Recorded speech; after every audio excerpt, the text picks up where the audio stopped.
Quero cumprimentar os irmãos com a paz do nosso Senhor e Salvador Jesus Cristo, essa pessoa maravilhosa que é Jesus, que nos trouxe aqui nessa noite, irmãos, nesse tempo de tanta calamidade, de tanto sofrimento, mas nós estamos vivos pela graça do Senhor.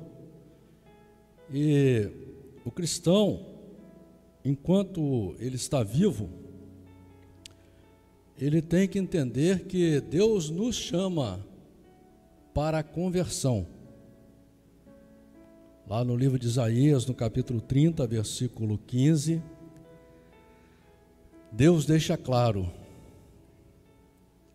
em vos converterdes estaria a vossa salvação. A gente tem que lutar todos os dias para a nossa conversão e descansar no Senhor, é o que diz o versículo 15. Não podemos, irmãos, achar que já estamos preparados para a vinda do Senhor. Esse é um pensamento errado que muita igreja prega, não é? E acaba fazendo com que a gente fique fraco, porque somos pessoas especiais que Deus escolheu. Não fomos escolhidos pelo homem, não fomos chamados pelo homem. Não é porque alguém foi na sua casa pregar, não é porque alguém falou, não é porque aconteceu um milagre. A Bíblia deixa claro: Deus olhou do céu e se agradou de você. É isso que aconteceu. Esse foi o grande milagre. Os outros milagres que vieram acontecendo na sua vida é para quebrantar o seu coração duro, que você não conseguiu entender ainda, que foi o próprio Deus que te chamou. Mas Deus te chamou para quê? Para você lutar contra tudo aquilo que te separa de Deus. Tudo. E o que mais te separa de Deus? É você mesmo. Quem é o seu maior inimigo? É você mesmo. Os demônios existem, o mal existe, o mal domina esse mundo, tem uma fúria muito grande contra aquele que ama Deus, mas quem dá autoridade e poder para o mal somos nós. É preciso compreender isso, irmãos. Eu vejo muitas pessoas que Deus chama, que Deus faz milagre na vida delas, que Deus transforma a vida delas, que Deus dá uma Bíblia para ela conhecer o projeto de Deus, e ela anda fraca.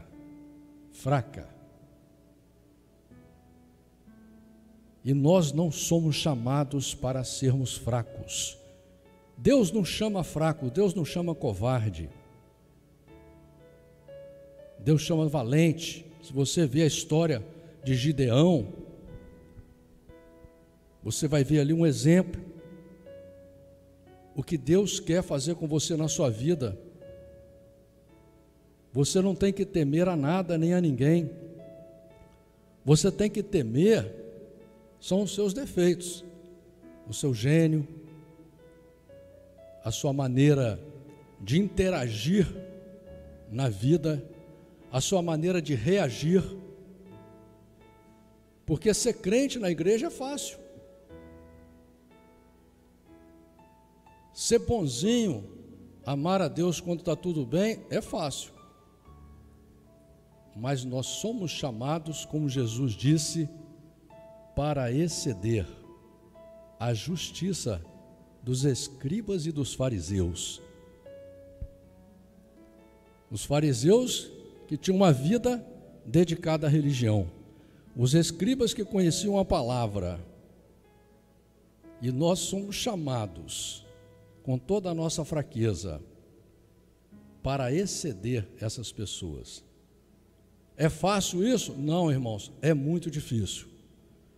É muito difícil. Por isso que Deus criou a Bíblia. Por isso que Deus criou a igreja e traz a gente à igreja.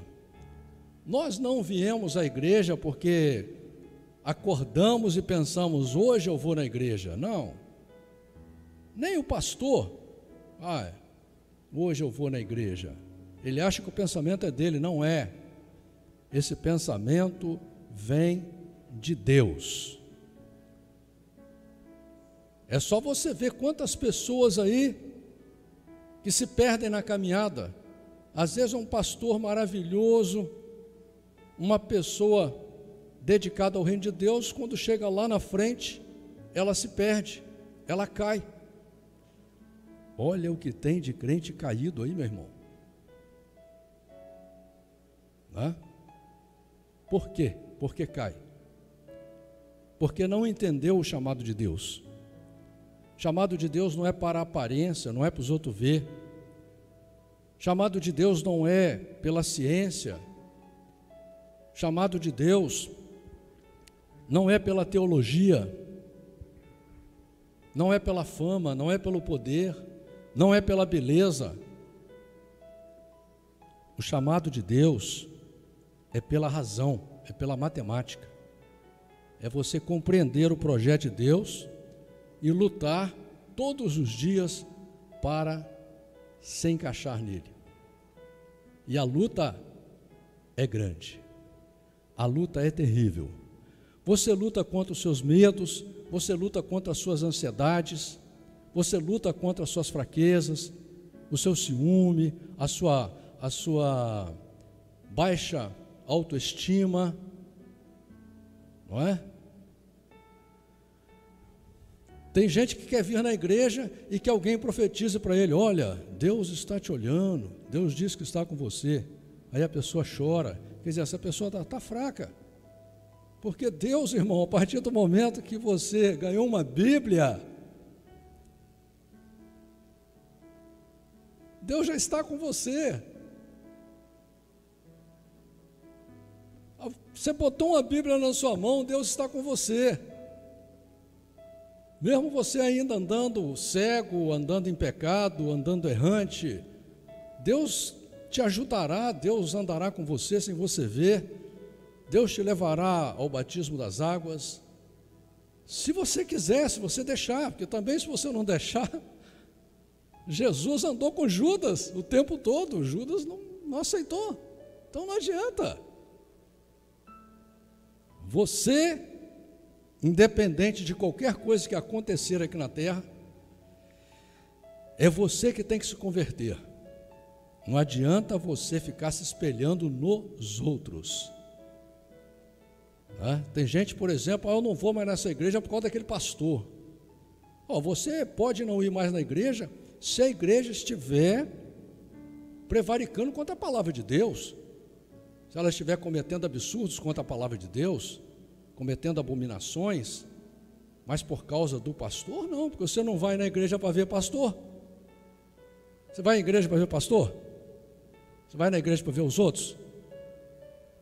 Você sabe quem é a primeira pessoa que chega na igreja?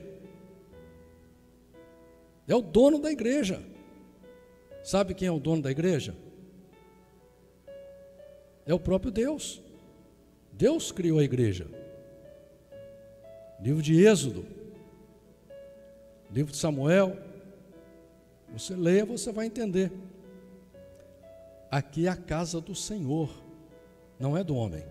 O homem pode contaminar a igreja. Eu me converti em igreja totalmente errada. Se você pegar o que está escrito na Bíblia e ver o que acontece lá naquela igreja, você fala, essa igreja está errada. Se amanhã o prefeito falar que essa rua, o trânsito só vai para lá, e você vê alguém vindo de lá para cá, isso está claro que a pessoa está errada. Mas eu me converti lá, por quê? Porque Deus não olhou para o erro daquela igreja, nem para o erro do pastor. Deus olhou para mim quando eu entrei naquela igreja. Assim como Deus olha para você, a relação com Deus é individual, meu irmão. Entendeu? Individual. Deus não se agrada quando você não aceita ter um relacionamento de intimidade com Ele. Deus te chama para casar com Ele. Você não vai casar com pastor, com pastora, com cantor. Você vai casar com Deus. É você e Deus, meu irmão. Todo dia, não tem maior, não tem menor, não tem mais bonito, não tem mais feio, não tem mais sabido, não tem mais novo, não tem mais velho, não tem mais esperto, não tem mais poderoso. Que isso? Que isso, irmão? Nos tempos difíceis como estamos vivendo agora, a qualquer momento pode vir uma grande calamidade sobre as nossas vidas. Estamos enfrentando uma doença que ela pode fazer você sofrer. Você antes de morrer ainda pode sofrer. Perdi amigos sofrendo antes de morrer. Se eu morrer dormindo ainda, maravilha, né? Estamos enfrentando uma calamidade mundial. E Deus olha do céu para você e se agrada de você. E você fica querendo ter um relacionamento mesquinho, miserável, materialista com Deus. Deus te chama para ser espiritual. Não importa o que façam com você. A pessoa que você tem que converter aqui na terra, a primeira pessoa que Deus te dá a obra para você fazer é a sua própria conversão. Por isso que o apóstolo Paulo fala assim: olha, você está falando que você é de Paulo, é de Pedro, é de João? Não, você tem que ser de Cristo, meu irmão. Para com isso, toma uma atitude. Esse é um momento de cada pessoa que disser que é crente, ela assumir o relacionamento com Deus e começar a ter certeza desse relacionamento. É um momento de clamar por uma intimidade com Deus. É um momento de todos os dias pedir: Senhor, fala comigo em sonho. Senhor, fala comigo acordado. Senhor, manda um anjo falar comigo. Essa é a luta, irmão. Não adianta você ficar buscando um milagre, buscando uma coisa sobrenatural, porque o mais importante, Jesus falou que o mais importante é a sua conversão. Jesus falou: não adianta você ganhar o mundo inteiro e perder a salvação. Jesus falou: não adianta você ter a perna que você está sonhando que conserta a sua perna que está estragada, aí conserta a sua perna, mas você não entra no reino de Deus. Conserta seu olho, mas você não entra no reino de Deus. Conserta seu lado financeiro, mas você não entra no reino de Deus. O que adianta? Não adianta, irmãos. Entenda isso. A atitude, ela tem que partir de você. Porque senão você vai ficar igual um mendigo andando atrás de Deus, pedindo um milagrinho. Para Deus não existe milagre grande nem pequeno. Às vezes você está pedindo 100 mil reais, Deus tem lá 10 milhões para te dar, mas você não merece, porque se Deus te der vai te estragar, porque você está igual aquele jovem rico que achava que estava com Deus. Deus falou para ele: então vende tudo e me segue. Entendeu? Ele estava agarrado nas coisas materiais. O povo que saiu do Egito, tirado por Deus de uma escravidão de mais de 400 anos, avô, pai e filho sofrendo, neto sofrendo, um sofrimento terrível. Deus tira essas pessoas Deus dá comida, Deus dá água, Deus dá bem material, Deus dá riqueza. Deus está ali presente 24 horas com eles, protegendo do sol. Mas eles não queriam o governo de Deus.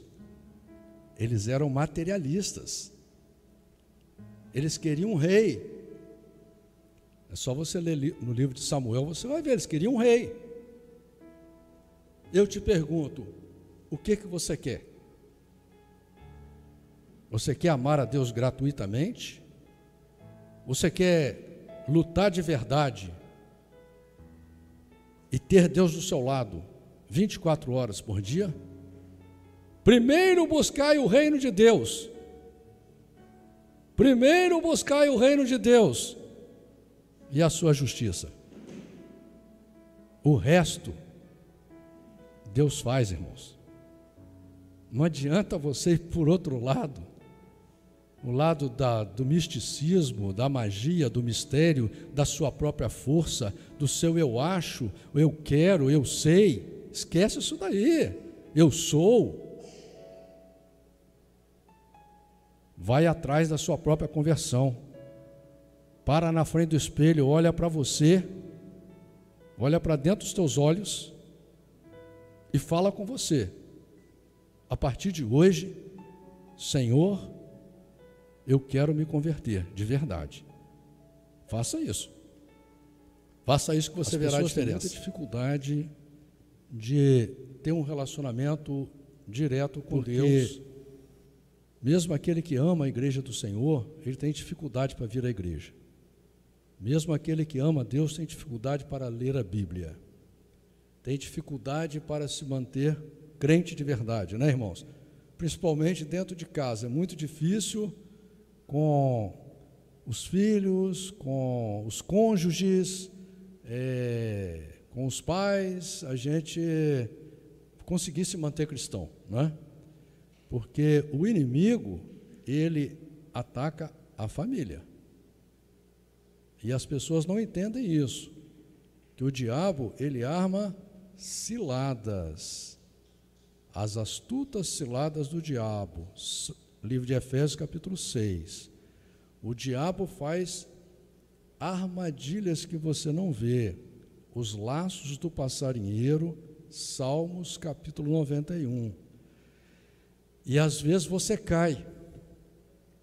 Você cai por quê? Porque você esquece o relacionamento que você tem com Deus. E todos nós estamos sujeitos a cair. Aqui não há forte. Não há forte. A Bíblia diz que aquele que está de pé, cuide para que não caia. O importante é que quando você cair numa armadilha do diabo, você reconhecer o que está acontecendo,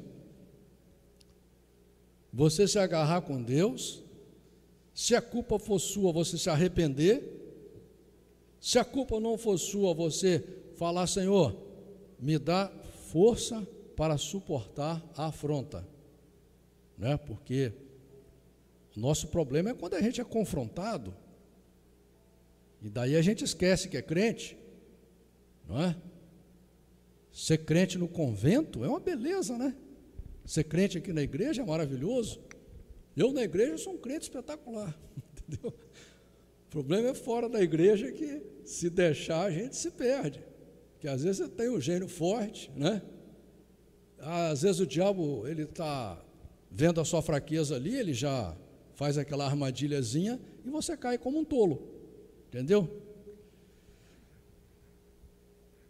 A Bíblia diz que o diabo veio para matar, para roubar e para destruir.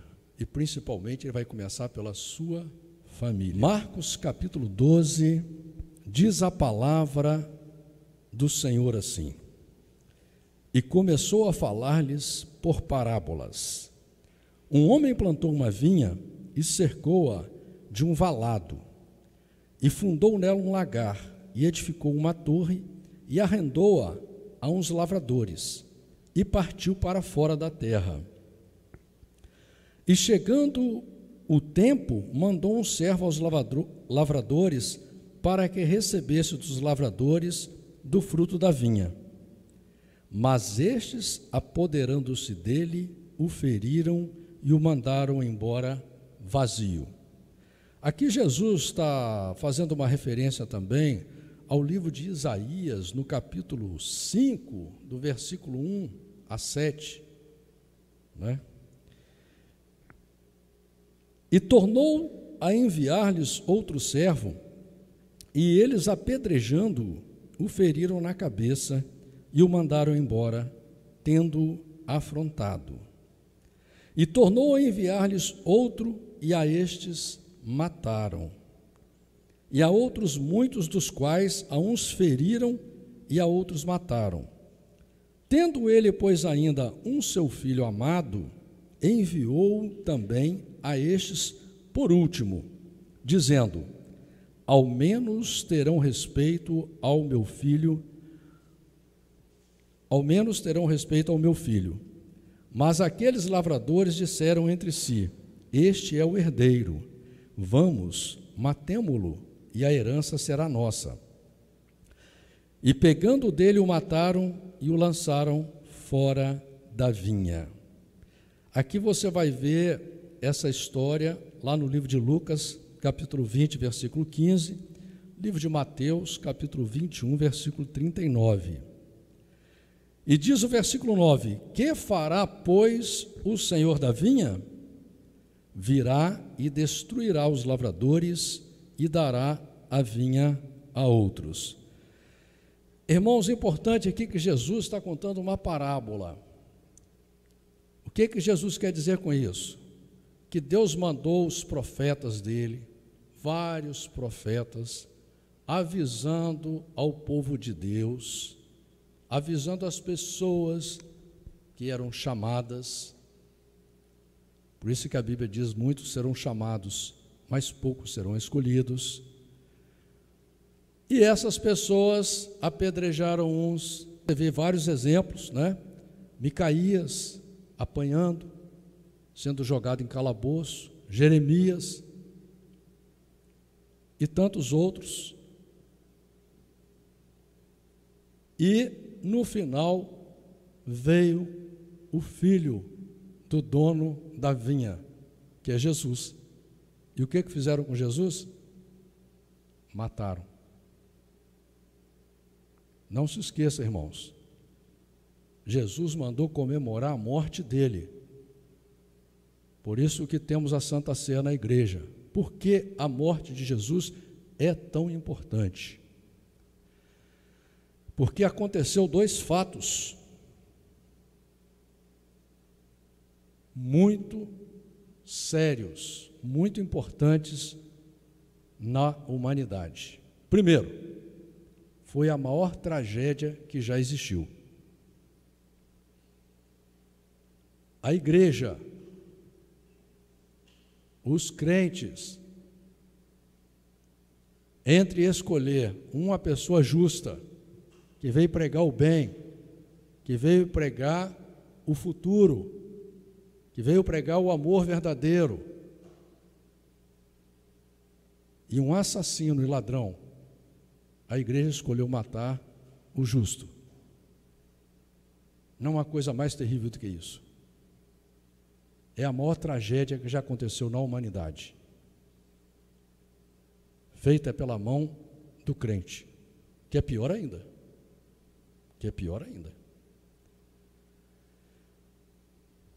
E hoje continua acontecendo, irmãos. Essa semana aí um pastor aí matou a mulher, né? Para poder ficar com outra ainda. Então, nós não podemos esquecer esse fato que foi terrível. Jesus morreu com muita dor e muito sofrimento. E o outro fato importantíssimo, que já havia uma promessa para o homem de ressurreição e vida eterna. Já havia escrito claramente no Velho Testamento uma promessa de ressurreição e vida eterna. E Jesus, ele mostra como homem que ele morre e ressuscita. E isso vem provar duas teorias, né? Vem mostrar que a teoria do espiritismo, de toda a linha espírita, é completamente errada,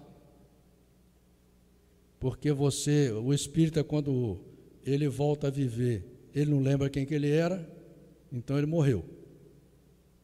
E Jesus, quando ressuscita, ele conversa com mais de 500 pessoas e sabe quem elas são.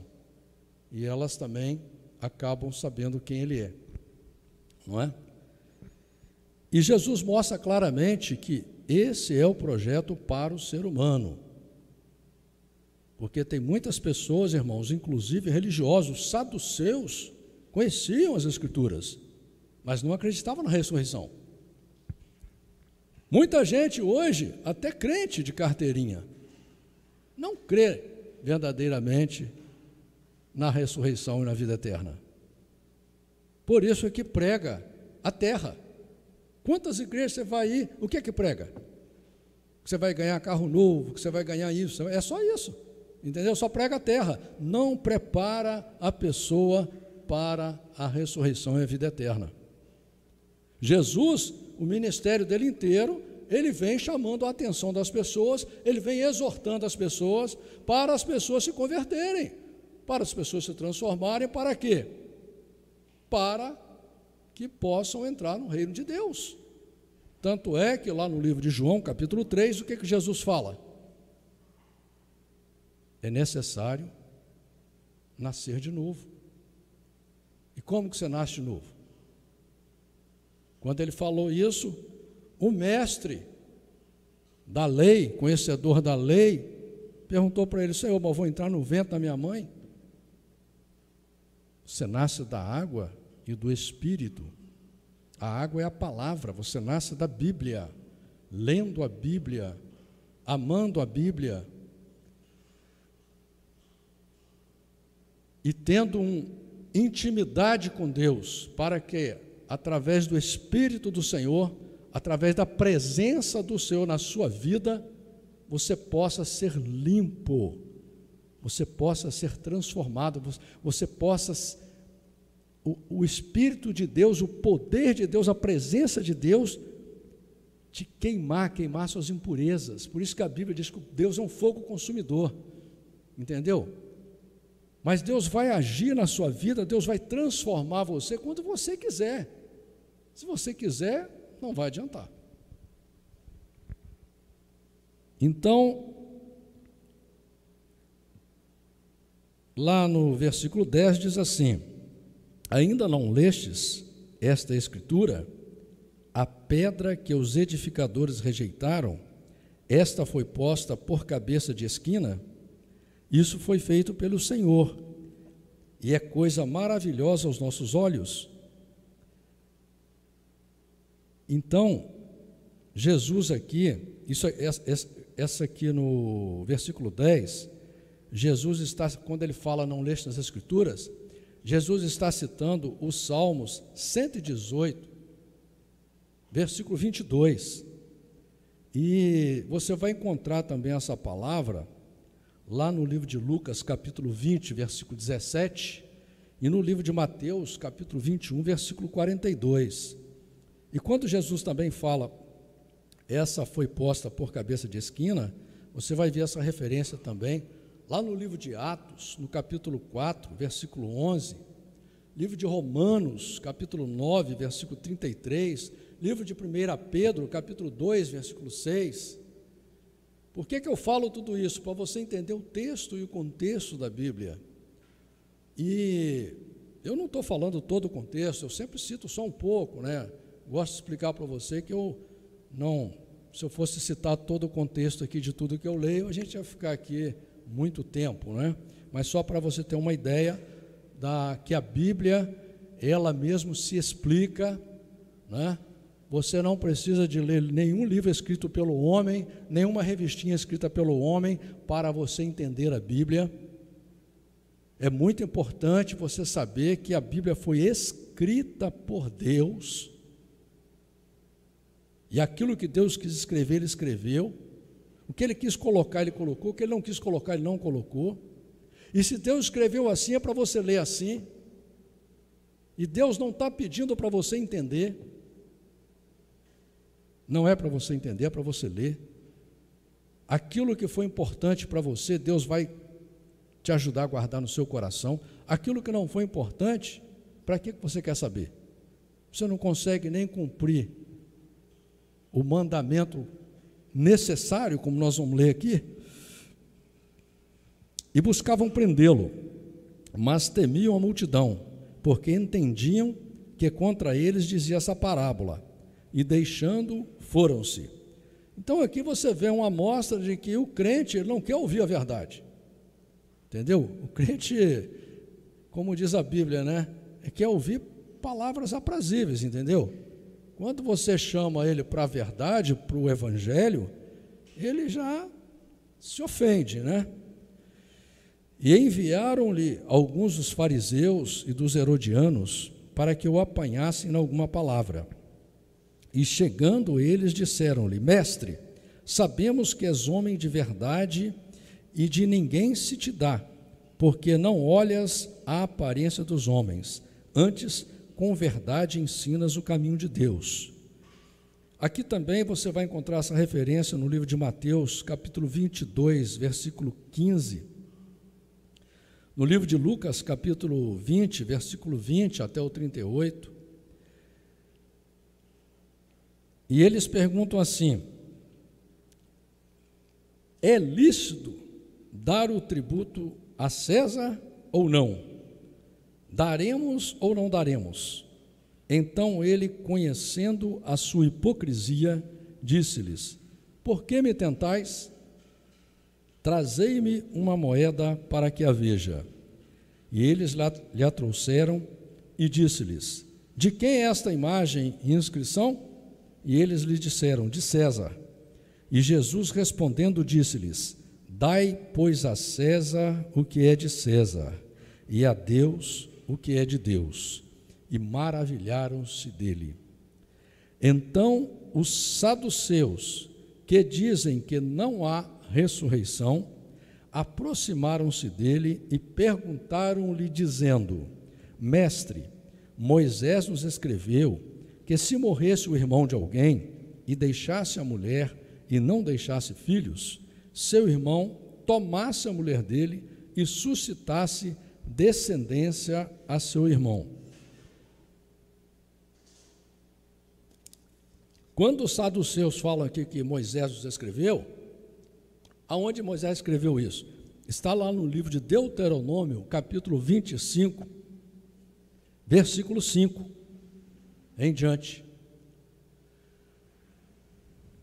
Ora, havia 7 irmãos, e o primeiro tomou a mulher e morreu sem deixar descendência, e o segundo também a tomou e morreu, e nem este deixou descendência, e o terceiro da mesma maneira, e tomaram-na os 7, sem contudo terem deixado descendência. Finalmente, depois de todos, morreu também aquela mulher. Na ressurreição, pois, quando ressuscitarem, de qual destes será a mulher? Porque os 7 a tiveram por mulher. E Jesus respondendo disse-lhes: porventura não errais vós, em razão de não saberdes as Escrituras, nem o poder de Deus? Aqui Jesus cita essa mesma palavra lá no livro de Mateus, capítulo 22, versículo 29, e no livro de Lucas, capítulo 20, versículo 34. E Jesus deixa claro aqui, que se você não conhece as Escrituras, o que você está fazendo? Você está errado. Errado. Tem muita igreja, irmãos, que só investe no Espírito. Tem muita igreja que investe na teologia. Tem até pastor estudando hebraico, aramaico e grego, achando que precisa de estudar essas línguas para conhecer a palavra. Você tem que ler a Bíblia como diz no livro de Deuteronômio, capítulo 29, versículo 29. aquilo que está escrito nas Escrituras é para o homem. Aquilo que está revelado nas Escrituras é para o homem, aquilo que está oculto é para Deus. Então, você não pode ficar, como diz Jesus aqui, querendo tentar o Senhor. Tem gente que fica procurando, tem gente que acha que é tão capacitado ou tão inteligente que um dia ele vai conhecer a Bíblia inteira. Esquece isso daí, irmão. Ninguém na terra, a não ser Jesus, nenhum homem nasceu, nem nascerá, que terá capacidade para conhecer tudo o que está escrito aqui. Só quando Deus revelar. Por isso que lá em Deuteronômio capítulo 29 está escrito isso, e por isso que lá no livro de Deuteronômio capítulo 30 também, e por isso que Deus fala que aquilo que você não entende na palavra, né, se tiver falta de sabedoria, você pede para Ele que Ele te dá, não é? Não adianta ficar procurando mistério nem magia na palavra do Senhor. Porquanto, quando ressuscitarem dentre os mortos, nem casarão, nem se darão em casamento, mas serão como os anjos que estão nos céus.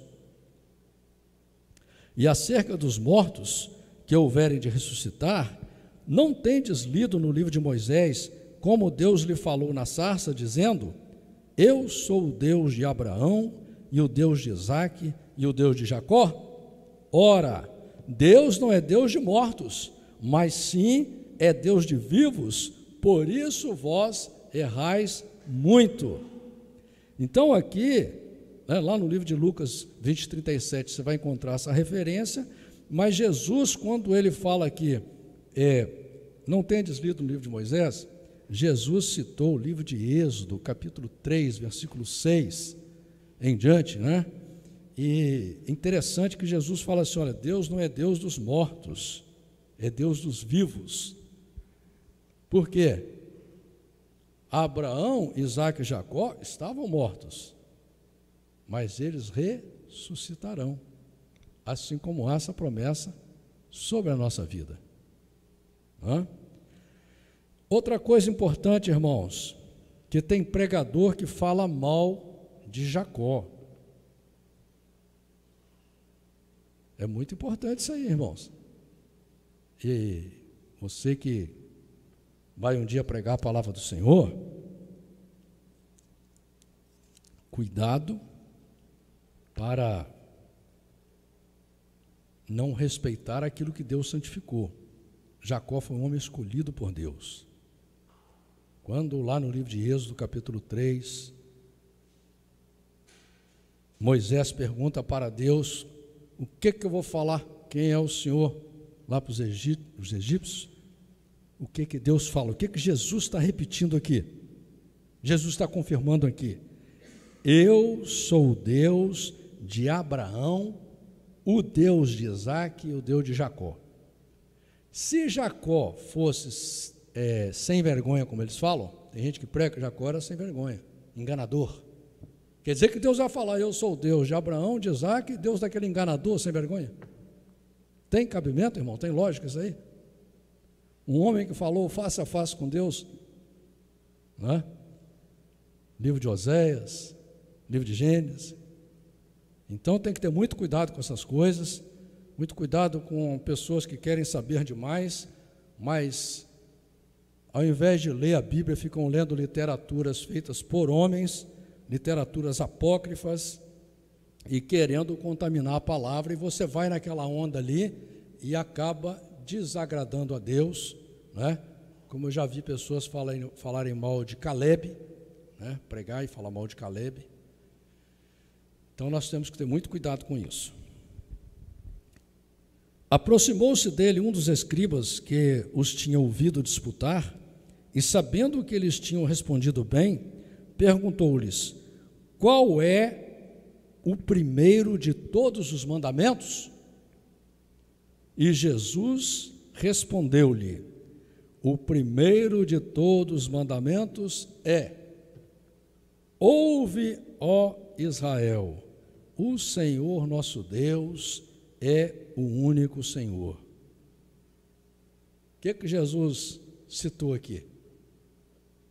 Jesus citou o livro de Deuteronômio, capítulo 6, versículo 4 em diante.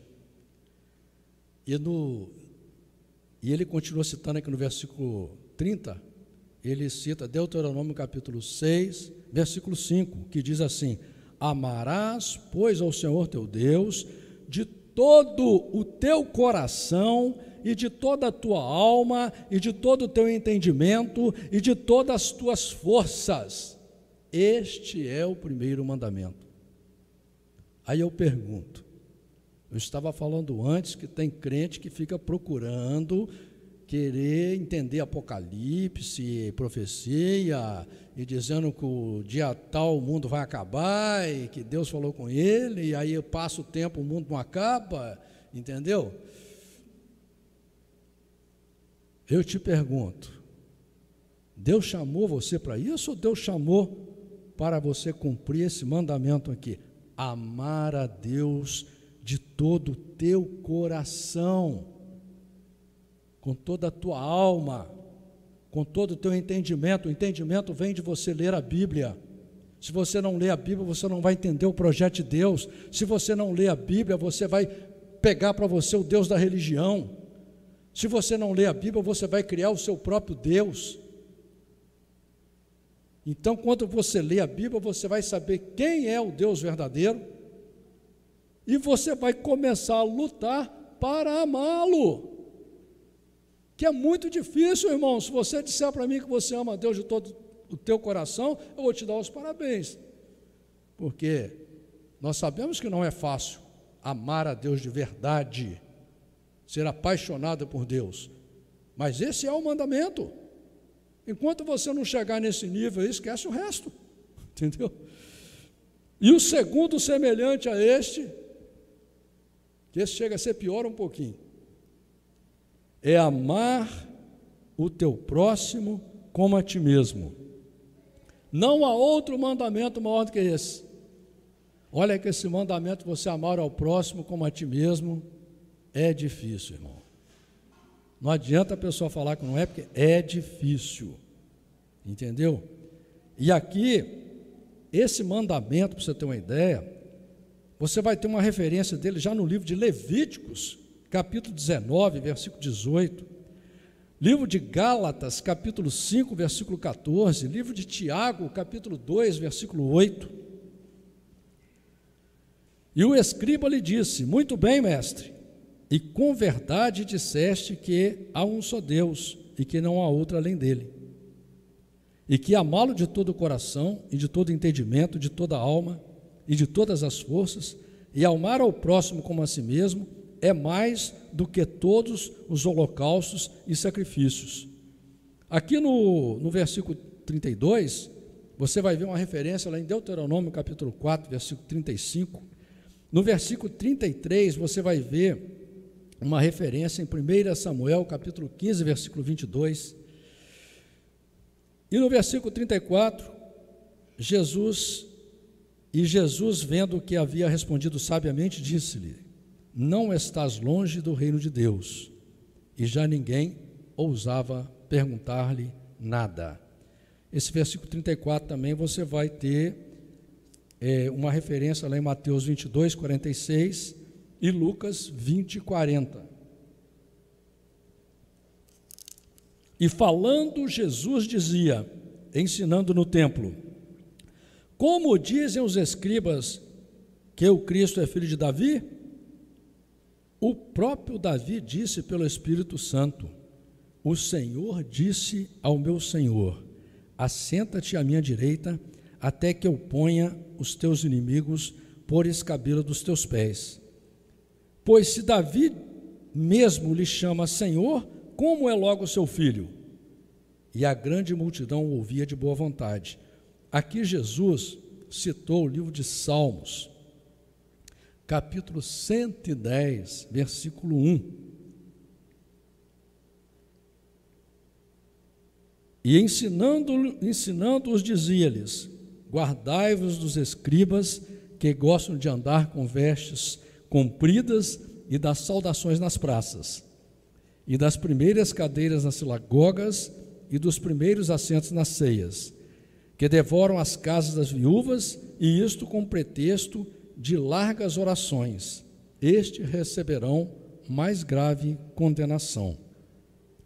Versículo 38 e 40 aqui, você vai ver uma referência lá em Lucas 20, 45 a 47, Mateus capítulo 23, do 6 ao 7, e Mateus 23, 14. E estando Jesus sentado defronte da arca do tesouro, observava a maneira como a multidão lançava o dinheiro na arca do tesouro. E muitos ricos colocavam muito. Vindo, porém, uma pobre viúva, colocou 2 pequenas moedas que valiam meio centavo. E chamando os seus discípulos, disse-lhes: em verdade vos digo que esta pobre viúva colocou mais do que todos os que colocaram na arca do tesouro, porque todos ali colocaram do que lhe sobrava, mas essa, da sua pobreza, colocou tudo o que tinha, todo o seu sustento. Você vai ver uma referência também lá em Lucas 21:1 sobre essa passagem.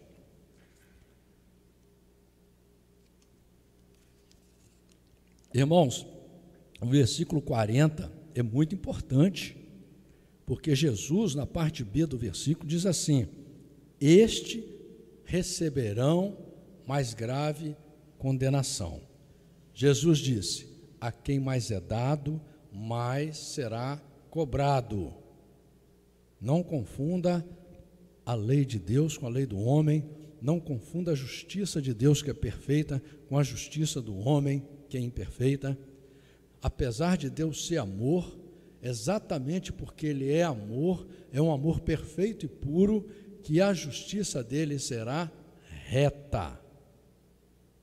Portanto, ainda que você seja fraco, ainda que você ainda peque, ainda que você ainda falhe, ainda que muitas vezes você se esquece do teu Senhor, do teu Salvador, mas chegue ao Senhor com humildade de coração, olhando para os seus defeitos, olhando para as suas fraquezas, olhando para os seus pecados e determinando na sua vida um novo nascimento, uma nova direção, uma nova vontade, um novo desejo de ser diferente. Para quê? Para agradar a Deus. E quem vai ganhar com isso? Você. Deus não precisa de você, Deus não precisa da sua oração. Deus continuará sendo Deus, você querendo ou não querendo, entendeu? Deus não vai mudar por causa de você, Deus não vai aceitar o seu pecado, Deus vai aceitar a sua fraqueza, mas Deus sempre vai querer de você uma decisão, como Ele falou para Maria Madalena: vá e não peques mais. Então você sempre tem que estar lutando e decidindo todos os dias ter uma vida plena com Deus, uma vida de amor verdadeiro com Deus, sempre querendo falar: Senhor, faz hoje uma nova aliança comigo, porque eu tenho falhado, eu tenho fraquejado, e eu não quero ser assim, eu quero te amar de todo o meu coração. Entenda, irmão, entenda, irmã, que Deus te ama de todo o coração. Deus já ama você. Deus está de braços abertos, querendo fazer você feliz, querendo te dar o melhor. É isso que diz a palavra de Deus. Mas você precisa de mudar, e essa decisão é sua. Amém?